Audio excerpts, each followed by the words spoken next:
There is a fine line between a tease and a taunt. You know I'm not here. I know I'm not here.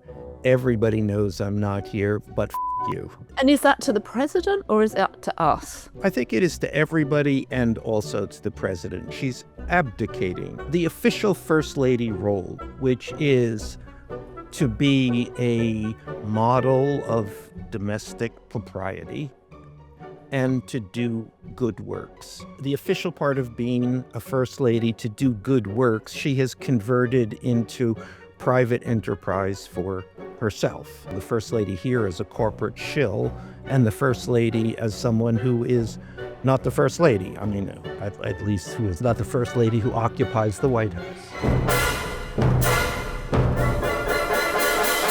Joanna. What? You've confused me. Michael Wolff. We never introduce ourselves. We always forget. I'm Joanna Coles of the Daily Beast, and you are, sir? And I'm Michael Wolff, and I have written what seems like now innumerable books about Donald Trump. But in fact, there are only four. Only four. A modest four. Only four, but you've done 1,000 Instagram posts. You've done at least 100 Substack posts. And now we've done 150 editions of Inside Trump's Head episodes, I suppose, of Inside Trump's Head, where we go thrice weekly to explore what is the president thinking. It's like a question. What is he thinking? It's a muddle. It's a muddle. It's always like always a muddle. The design on our mugs. So we have an incredible menu today. I feel like I would like to be one of those people that comes over and says, "Hi, I'm Joanna. I'm your server. This evening I'm going to be taking care of you." And on the menu today, we have Melania. We have Natalie. We have Canada, which I can really recommend. Doesn't sound interesting, but turns out to be very interesting. And of course, we have the Ballroom. So we have a lot to discuss. You're doing an accent here, but I don't know what the accent is. I don't know what the accent is either, actually, but I was just trying to sound like one of those actors that approaches you in a restaurant and they are, in fact, your wait staff, but really they're an actor. You know them and I know them. But if you haven't already subscribed to the Daily Beast podcast, please do.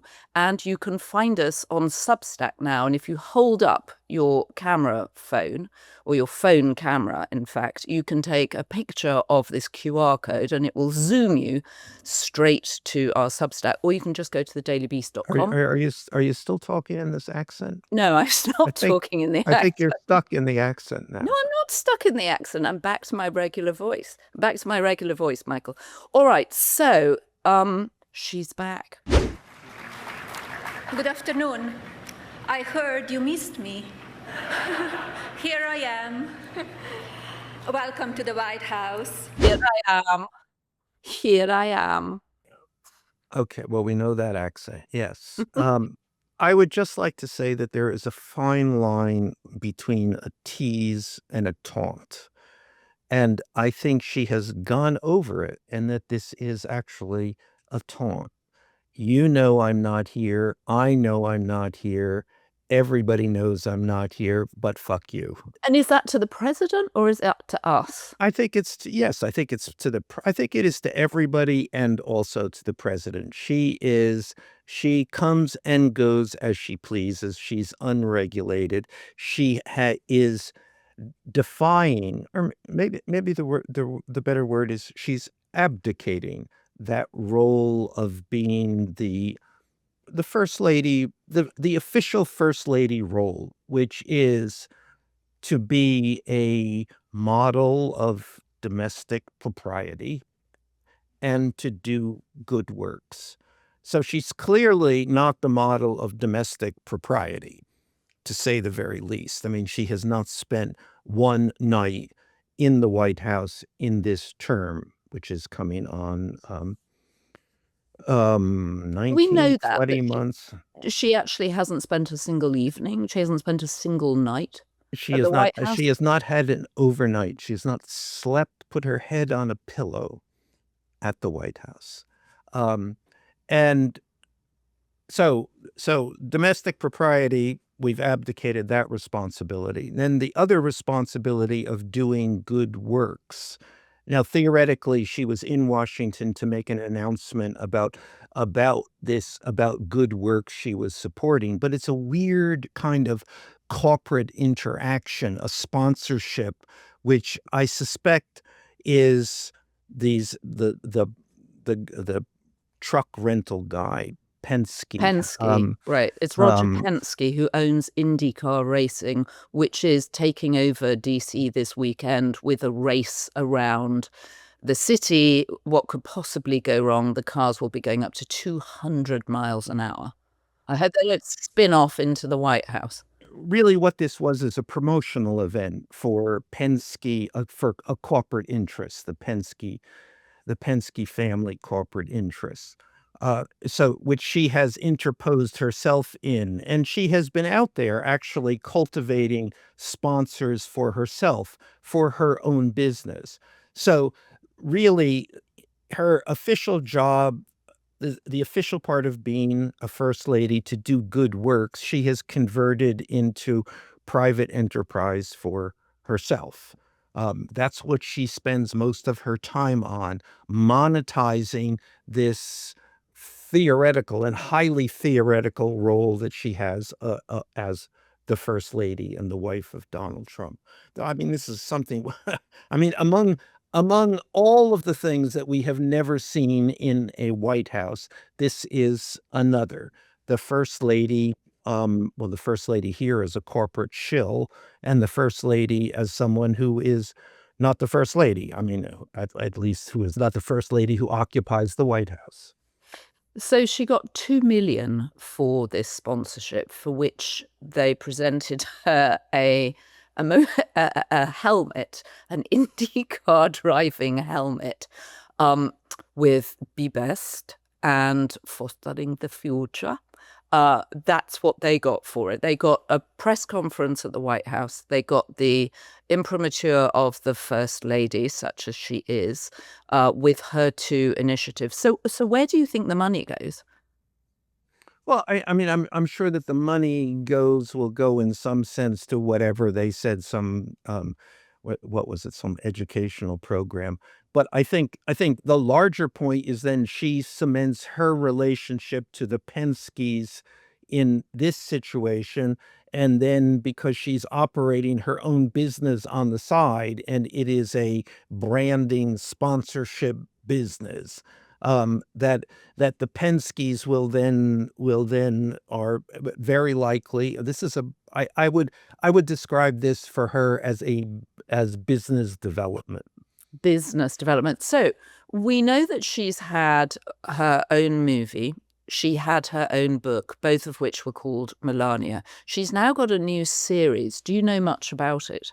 It's a series. Amazon, which did the movie, is doing the series, and I don't know if there is no. The film itself. If you said, "Do you know much about the film?" which I've seen, I would say, "No, I know. I've seen it, and I have no idea what it is." I mean, it's empty. That's what it is. It's empty content. That's what she does. Well, it's like, yeah, I felt like it was like a really long Instagram scroll, which I found both fascinating and utterly dull.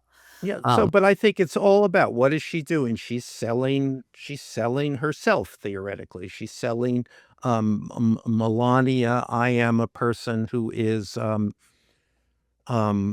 part of this Trump thing, which is, as we know, extraordinarily popular.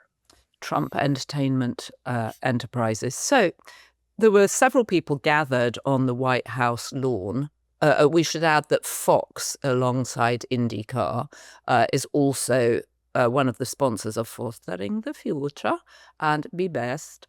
But one person who wasn't there, who was extremely significant by her absence, at least in my combing of all the photos and the footage that I could find, is, well, it was a marked absence because normally she's at the president's side, even as far as being taken to food truck one with him. I'm talking, of course, about Natalie Harp. What is the significance of Melania being there, holding hands with the Well, president? I have said, and I've reported before that, that Natalie Harp has been one of the issues that Melania has had with the White House and with her husband, and she has she has expressed to people that she does not want to be there when Natalie Harp is there, and this was also true about Hope Hicks in the first administration. So Donald Trump has set up this, this um, awkward situation between his wife and his office wives, if you will. And The first executive assistant. and Natalie Harp is basically the person by his side. She's the one offering him his placating him, soothing him, reassuring him, the person who is most there for him, where his wife is not. You had one line in your Instagram post yesterday I wanted to explore a bit with you, which is you said that Melania was becoming MAGA's Princess Diana. What did you mean by that? I think MAGA is taken. I think Melania is regarded very seriously by the MAGA audience, and I think that they start to see her in that Diana terms. She's estranged from she's estranged from the president of the United States. So you're forced to choose, as one was in the UK with Diana. Were you on Charles's side, or were you Charles, who obviously was involved with Camilla at the time, or were you on Diana's side? Now you have to choose between Melania, the First Lady of the United States, the official First Lady of the United States, and her estranged husband, who is spending all of his time with Natalie Harp. And do you think that Melania is as talented as Diana was in getting good press? I mean, Diana Well, famously. I think actually Melania has done this other thing, which is more. The Diana story is now 30 years old, so the press was a different creature then. Melania is kind of disregards the press. I mean, she wrote a best-selling book, a huge selling book. She's done a documentary. She has a television. Her television series is coming up. So she's managed to create a media channel and relationship with an audience outside of the traditional media, who actually facilitate this by not pointing out that she has really abdicated her job as the first lady. So, Michael, I wanted to ask you a question which I've been thinking about this week. Your book, All or Nothing, which chronicles Natalie Harp at some length. She's a major character in the book because she's an important part of Trump's inner circle. Your book came out February 2025, just after the election, because I remember as you were writing it, you were waiting for the election results, and then it came out right after the inauguration. So it was a very, very fast turnaround. It really took John Ossoff honing in on Natalie and articulating what a lot of people had noticed but not yet said out loud, that what the president appears to enjoy doing is flying around on his luxury plane traveling with Natalie. Why has it taken this long for Natalie Harp, who we have seen in all the pictures, we've been reporting on her at the Daily Beast, why has it taken this long for the sort of official White House press corps to understand that Natalie Harp is an issue, that she was in there without proper clearance, security clearance, and that she is the gatekeeper for both foreign leaders and business people alike? Yeah, well, it's been frustrating or curious to me that that so many months later, this is now a top of the page story. And what's the reason? I think it goes to the failures of the media in the age of Trump, and it goes to the nature of institutional media. And institutional media is very cautious, very frightened, I think, very reluctant to get out in front of the Trump story if no one else is out in front of the Trump story. So, there is this story that everybody has known. I mean, I've was in my book. It was actually an excerpt of my book was in about Natalie Harp, was in Vanity Fair. It's been, I mean, anybody who's following this would have known this story. So why now? Well, John Ossoff gave cover to Hmm. people to finally tell this story, and it's an extraordinary story.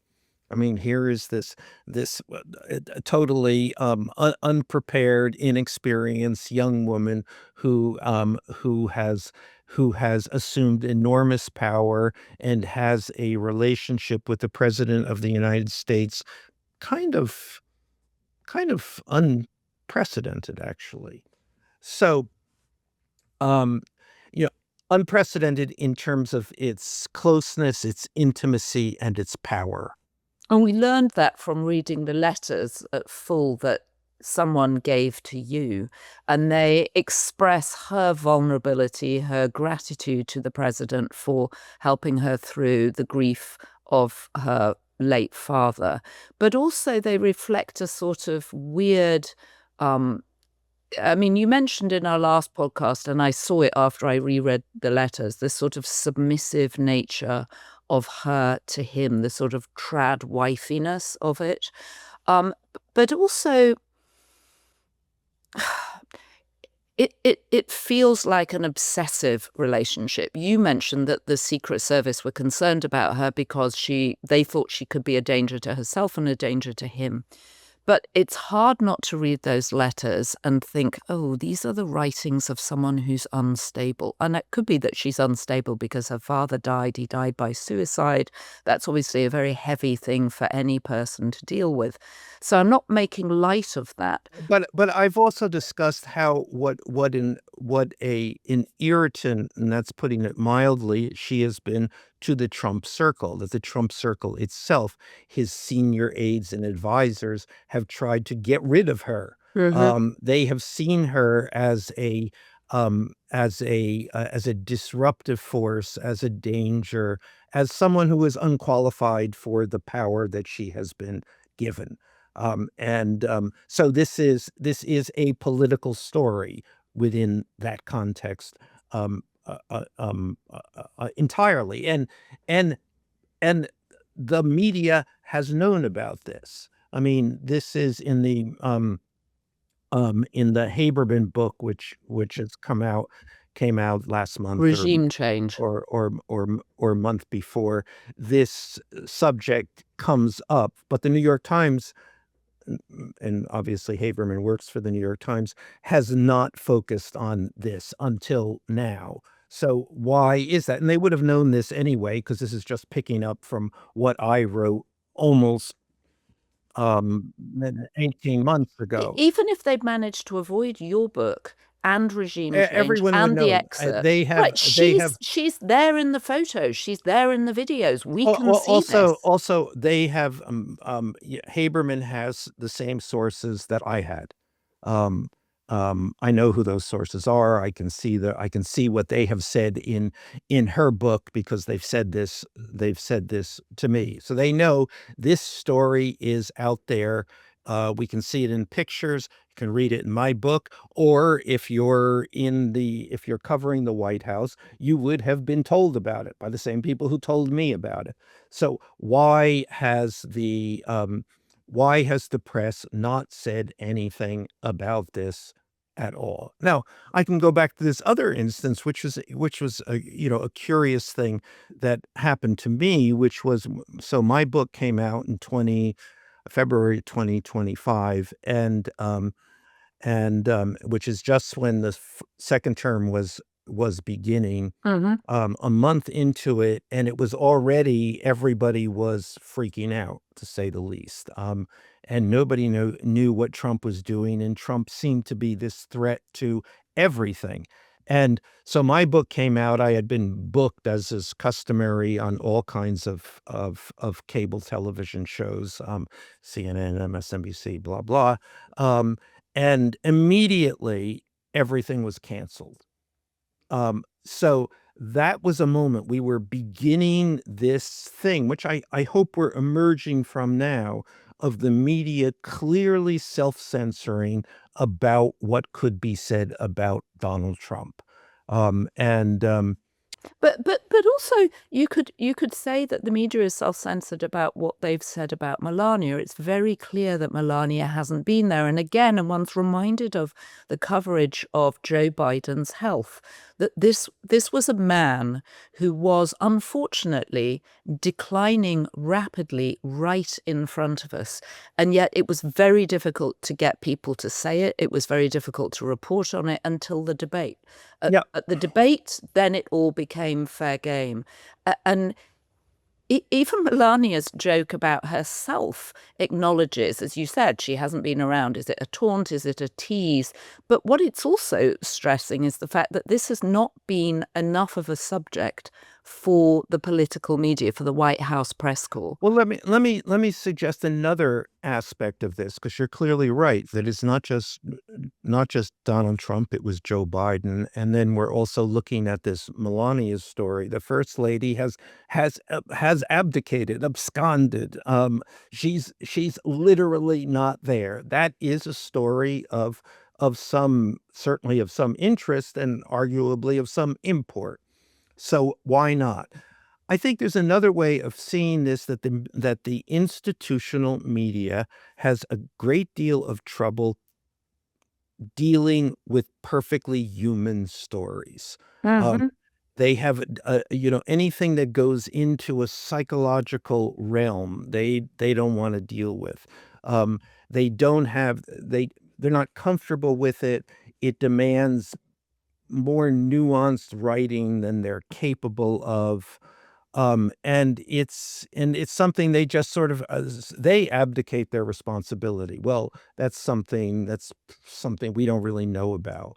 Um, we don't know about the relationship of the first lady and the president, even though we know that she has not spent the night in the White House.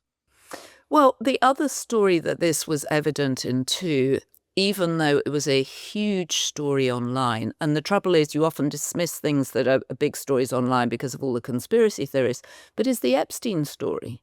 That it wasn't actually, I think, until we played one of your tapes of Jeffrey Epstein talking about his friendship with Donald Trump that people understood that this was a real thing.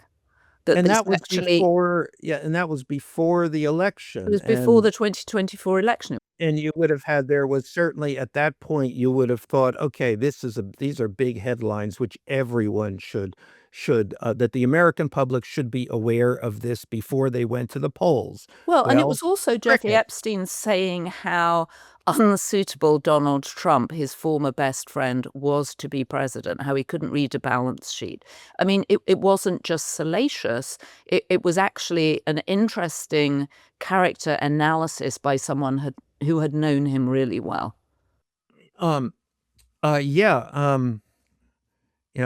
actually, I have an interesting Substack piece, which I think will publish on Monday, which will be called 42 Random Things Jeffrey Epstein told me about Donald Trump. They're great. I I mean, know where you're getting the 42 random things from, because your wife, who writes our Amagansett House, has started doing very, very fun and informative lists of things like 42 things to know when a guest comes to stay, or 42 ways to be a good guest. So you've stolen this idea from Victoria. Exactly. Well, she granted me this idea, so she's licensed me this. Oh, she's licensed it to you. Oh my goodness, you're going to be But like the it was, Trumps. she said, what about all those things Jeffrey Epstein told you about Donald Trump? Why don't you make a list? It's actually perfectly, it is entirely her idea. I thought the fact he couldn't read a balance sheet was one of the most interesting things. And you know who can read a balance sheet is Mark Carney, the Prime Minister of Canada, who we'll come to in a moment.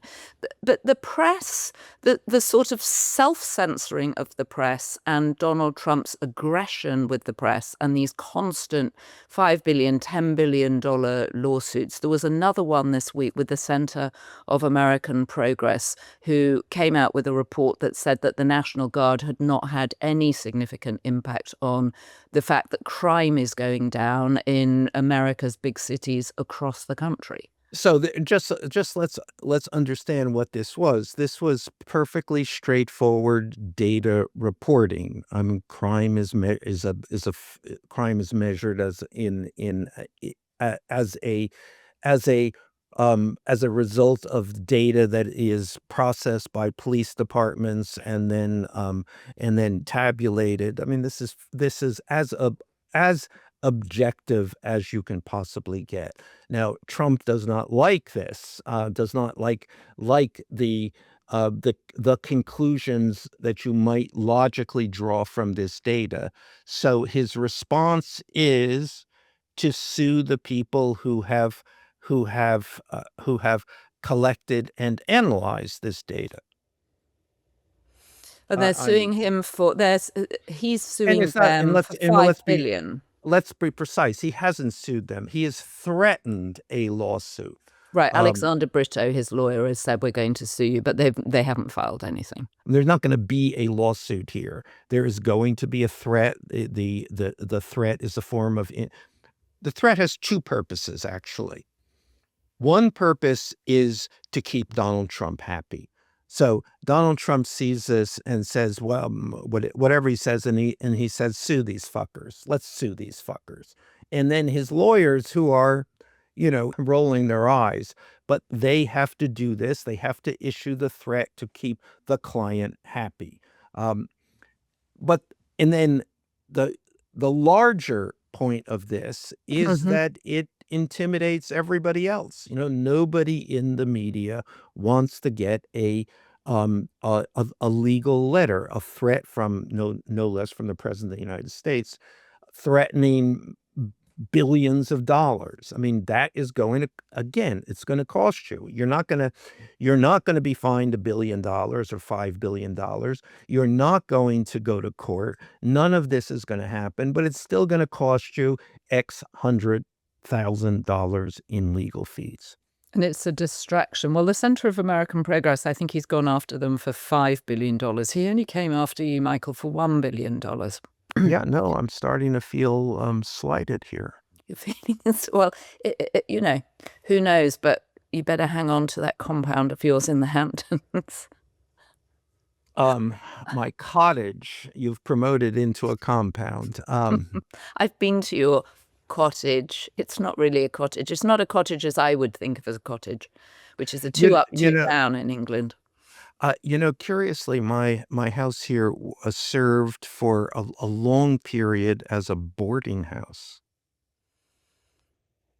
Well, side of the road, I think you've just made my point for me that a cottage would not be a boarding house. You wouldn't be able to put many people up in a cottage. Well, it was a boarding house in the 19th century. People had to share their rooms then. Oh, they did. Okay.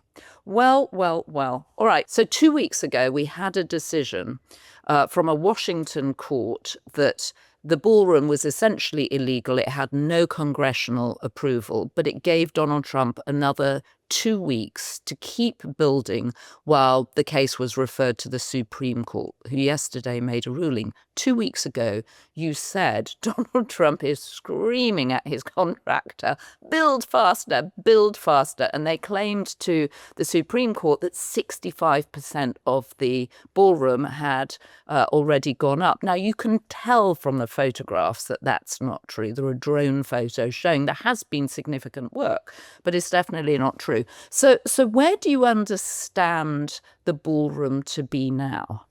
Well, the Trump administration has said to the Supreme Court that it is too late to stop work on the ballroom. It has gone past the point of no return. And in effect, I mean, the Supreme Court has done the thing that it has now done repeatedly during the Trump years, which is to not make a decision, but to allow whatever the issue is to proceed. And in this case, that's what they've done here. They've said, okay, we've yet to make a decision on this, but we are not staying the construction. This can continue on while we deliberate, and we're going to deliberate for as long as we damn well please. In that time, of course, it will get to that point of no return. I mean, you will have something that cannot be, for all practical purposes, no court can say get rid of it because it already exists. And that is the game that Donald Trump is playing, which is a very New York real estate game. That's what you do in New York. New York, especially Manhattan, is a very hard place to build. Anything you build is a fraught enterprise, and you are in a race against many groups trying to stop you, and that moment when you can no longer be stopped. Right. I remember an architect friend of mine who was working in Manhattan said it could take 10 years to get permission to put up a building in New York. He moved to Shanghai, and within 3 weeks, he was putting up buildings because it's so difficult in Manhattan. And so Trump's modus operandi was to take buildings down as fast as he could and to build buildings without permission and then worry about asking for permission later, at which point the building's basically done. Yeah, that's sort of it, part of it. I mean, more classically, you do get your approvals, you do start to go to work, and then you are sued right and left by all kinds of groups in the city with their particular interests. And then your fight is against them, and it's just a fight against time. There is that moment in which the building exists. Okay, so there was a good line in the I think this was the Wall Street Journal talking about this, which I wanted to read out because it has a sort of ominous line to it. If, on the other hand, the High Court allows a lower court injunction against construction to take effect while the case continues, one of the most hallowed sites of the nation could be stuck in extended purgatory. The unfinished construction zone would sit idle indefinitely, able to be finished only in the unlikely event that a gridlocked Congress approves it. So in theory, we could sit there with just this open building That will site. be and that will be part of the argument to go on. That your alternatives are a building that no one wants, that shouldn't be there, that's an eyesore, or a hole in the ground, which is an even larger eyesore, or they will argue that it's a larger eyesore. So you get to have to decide between two realities that are each have their own obvious drawbacks.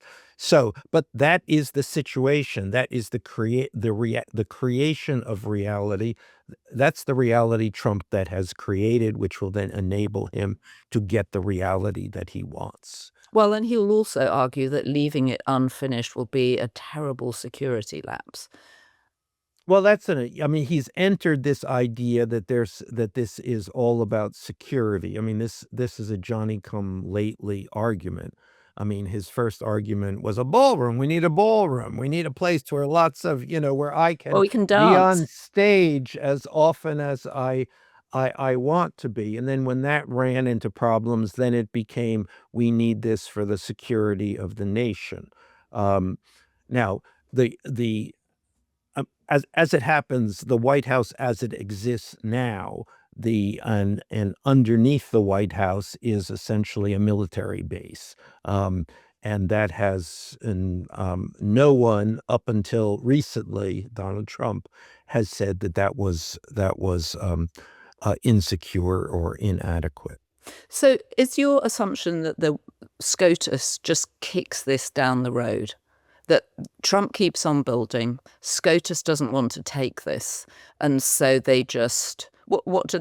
They say we're going to come back in September. They're going to how can they prolong their debate about this? Well, they can prolong it as long as they want. They have no there is no deadline for which they necessarily need to decide, and no pressure other than their own pressure to get to a decision.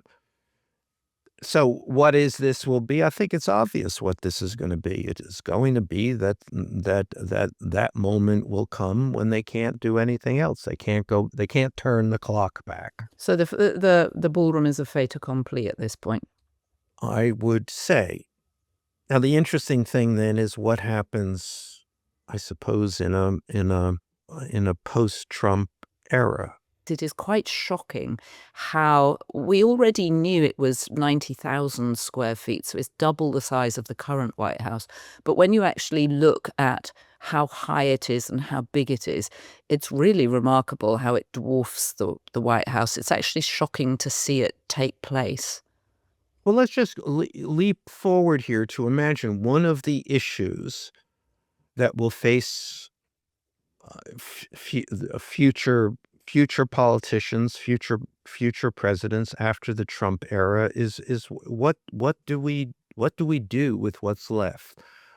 How do we, if the country decides, as I think it will, that this was a wrong and destructive direction, the Trump direction, and so much has to be undone.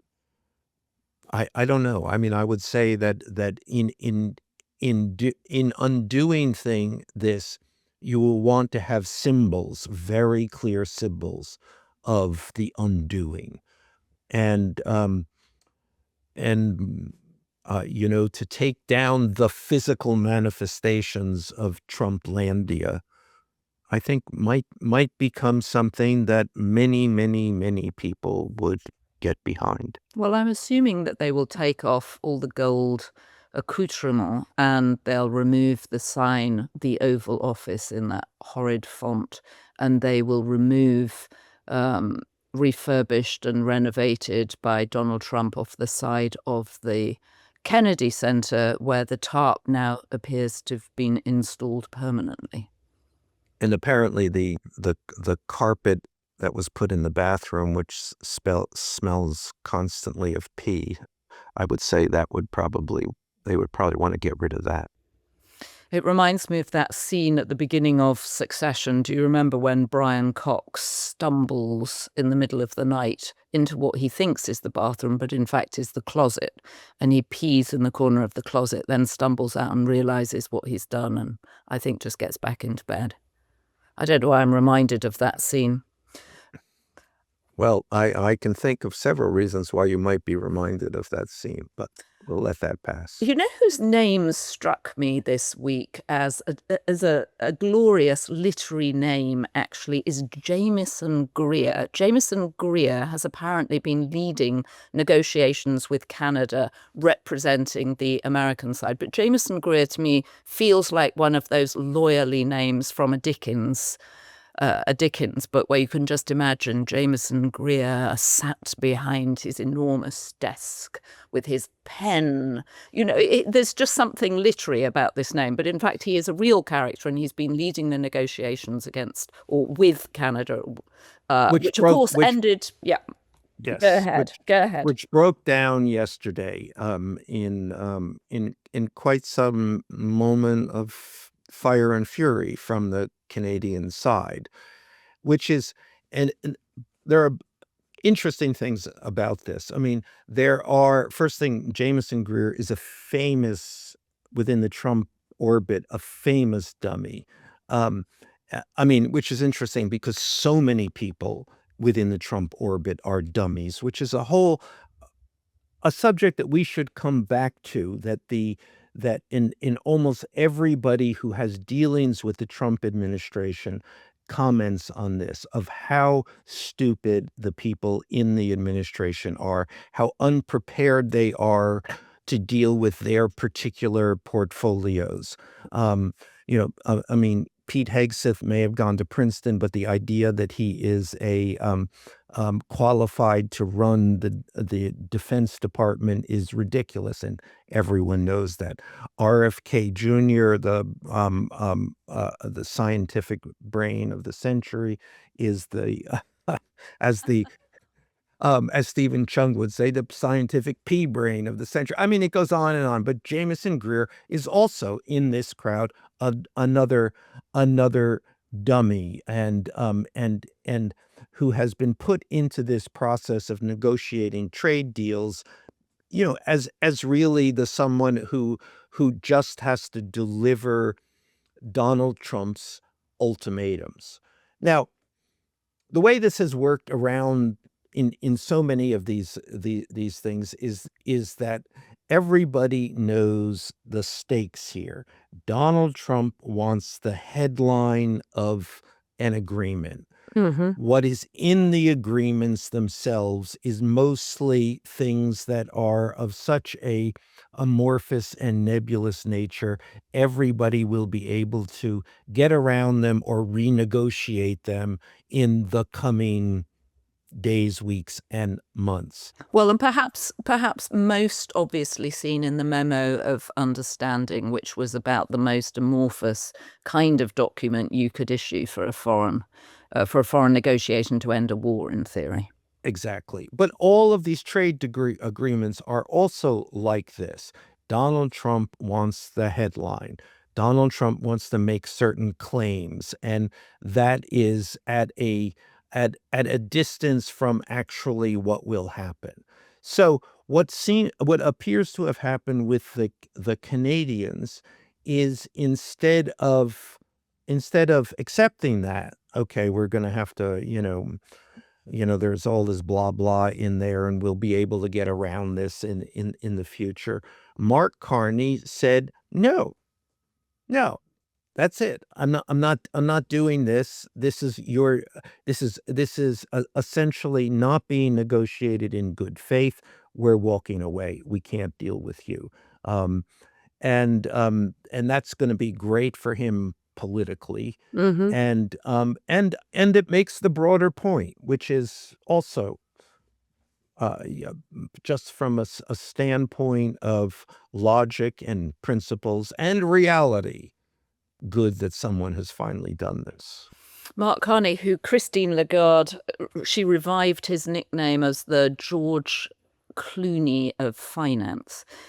And he seems an interesting leader to go up against Trump, because he's not, as you said, he's not a typical politician. He'd never held elected office before he came in as prime minister, and he completely reversed the Liberal Party's fortunes there under Justin Trudeau. It was 20 points behind in the polls. He came in, he won the leadership contest easily. I think he got over 80% of the vote. And he's someone who's got a business background. As we know, he ran the Bank of Canada, and he managed it through the 2008 financial crisis. Well, I would go further to say that Donald Trump is the person who reversed the fortunes of the Liberal Party in Canada. And remember, the Conservative Party they were basically moving in to to Ottawa. And suddenly in this, Donald Trump comes along and says, we're going to make you the 51st state and we're going to levy tariffs against you and we're going to, screw you over every which way we can because you're Canadians. And for some reason, Donald Trump has a thing against Canadians. And that suddenly, and in the person of Mark Carney, clearly, and a an intelligent person of some level of competence and probity, became the anti-Donald Trump. Well, do you think also that Donald Trump was jealous? Because there were all those, in Trump 1, there were, I think, memes of Melania looking like she was thoroughly enjoying hanging out with Justin Trudeau, who, in the spectrum of world leaders, was more to the high charisma bent. And apparently, and partial to celebrity women. Well, obviously having great fun with Katy Perry. In fact, I ran into the two of them earlier this year at a conference, actually, and he was talking about how much he was enjoying being off that kind of circuit. And you could tell that having to deal with Trump had taken a toll on him. I have one Justin Trudeau story, which, if you will indulge me, I was at a part. I don't think I've told this on the podcast before. I was at a party about 4 years ago when a friend approached me, and I was overcompensating in my head because I realized I'd agreed to help this friend's son who was trying to get into journalism. And as she approached me with this tall, good-looking young man who I vaguely recognized, I went into overdrive with him and said, "Oh, I'm really excited to talk to you about getting into journalism. You're really going to like it. Your mum speaks really highly of you." And he leant forward and put out his hand and he went, Justin Trudeau. And I realized that I had mistaken the Prime Minister of Canada for my friend's 28-year-old son. So A, he looked too young to be a Prime Minister, and B, he didn't want to go into journalism, Michael. He was quite happy being Prime Minister of Canada. But I do think that Mark Carney is clearly a much more sophisticated operator, but more of an old-fashioned nature than Donald Trump. I mean, you mentioned before we hopped on the podcast that he seemed like an old-fashioned Republican. Yeah, well, he is. I mean, I think he is a relatively, certainly middle of the road and fairly conservative in manner, and I think in politics too. I mean, he's a person he's in the fiscal responsibility department. Well, and I think he's also practical. I mean, he was at the Bank of England. He was the first foreigner, although he's from the Commonwealth, but the first non-English person to run the Bank of England, and he went through Brexit. Well, no, I mean, obviously a person of enormous competence, accomplishment, and I think competence, and who has had the good fortune to be the contrast gainer to Donald Trump. right? I'm sure everyone in Canada is suddenly feeling the opposite of helpless, which I think was the feeling. I mean, the United States, the disparity between the power of the United States and the power of Canada is significant, and the Canadians have relatively little, not none, but not. These are not equal players. The Canadian leverage is significantly less, Mm-hmm. and this is a difficult, potentially difficult moment for Canada. And I think to have somebody who says to Donald Trump, in a way that's quite different from the leaders of other countries who have also been in this position, to say to Donald Trump, shove it, essentially. Well, and I'm sure Mark Carney saw what was happening in England. He saw Keir Starmer, who was not a good politician, and also didn't have as much of a political background as other politicians he came from. He was a lawyer, and he had run a chambers, and he'd been the head of the Crown Prosecution Service, but was not a good politician. Get outmaneuvered by Andy Burnham, who's now the Prime Minister of Britain, who's also a contrast gainer to Donald Trump. Yeah, I haven't seen Andy Burnham be much of a contrast gainer to anyone but Keir Starmer yet. But I think that but the Keir Starmer thing was we're going to do everything possible to accommodate Donald Trump. Yeah, I am the Trump whisperer, We're remember? going to suck up because that won't seem that dignified, to say the least, but at least we will not be socked with all of the things that Donald Trump might sock us with. And I think that played very poorly. I mean, Well, and I it think it played doesn't play. poorly. Whatever you give Donald Trump, he will want more. Mhm. Whatever deals you make with Donald Trump, he's not going to keep them. Whatever threats, on top of everything else, whatever threats he makes, he won't really carry through on them anyway. So to try to play this guy on his own terms is going to backfire. So Mark Carney to say, again, shove it. We're walking away. We're leaving the room. I think actually from inside Donald Trump's head, he's panicking right now. Um, he's not accustomed to this. He's doesn't, this makes things much more complicated. He doesn't like complications. So he's in the same thing suddenly with the Canadians as he is with the Iranians. Um, and I think in the broader sense, the world sees Donald Trump's game and knows A, not to play it, and B, that it doesn't matter. I mean, he's a paper tiger. Well, it's ironic that the Iranians are showing the world how to deal with Donald Trump. And of course, Carney has operated through crises. He said at Davos earlier this year that the middle powers needed to figure this out. He's making his own trade deals with China, which annoyed Donald Trump. And clearly things are going to be more expensive in Canada and in America for Canadian And there are exports. others, the Ukrainians, I think are another model, with Donald Trump threatening them, all kinds of, I mean, um, I mean, throwing Zelensky out of the Oval Office, basically saying you had to give in. Russia's much more powerful than you. You have no cards here. And the Ukrainians just basically weathered all this, just waited him out.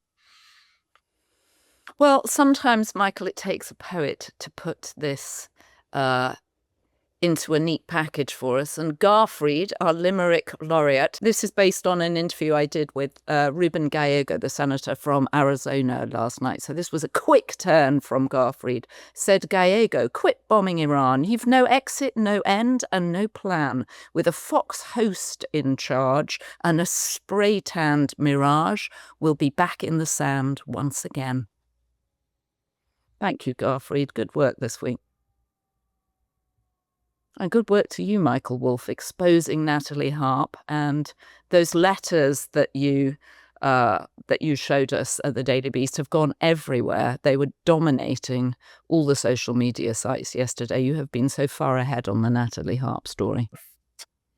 Yeah, I don't know whether it's good work or not, since it took a long time. I would say good work should have been, let's look at what's going on in this White House from day one instead of day whatever we are at now.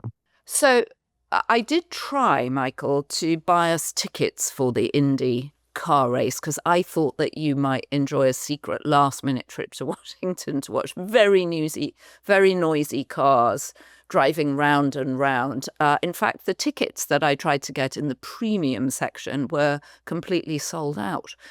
So we'll be back on Tuesday to discuss it, and I very much hope that anybody going doesn't get hit by a car. I always think those things are potentially lethal, and the idea of doing it in the middle of a big city with lots of people strikes me as foolhardy. So let's hope a car doesn't come flying off and crash into the White House building and delay the ballroom even further.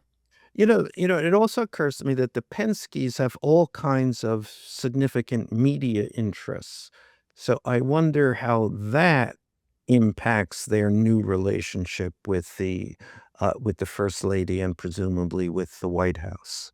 Well, perhaps they're hoping that they can start a magazine with her. Melania, the magazine. She's had a book, she's had a documentary, she's got a series. She needs her own magazine. She was, after all, a model.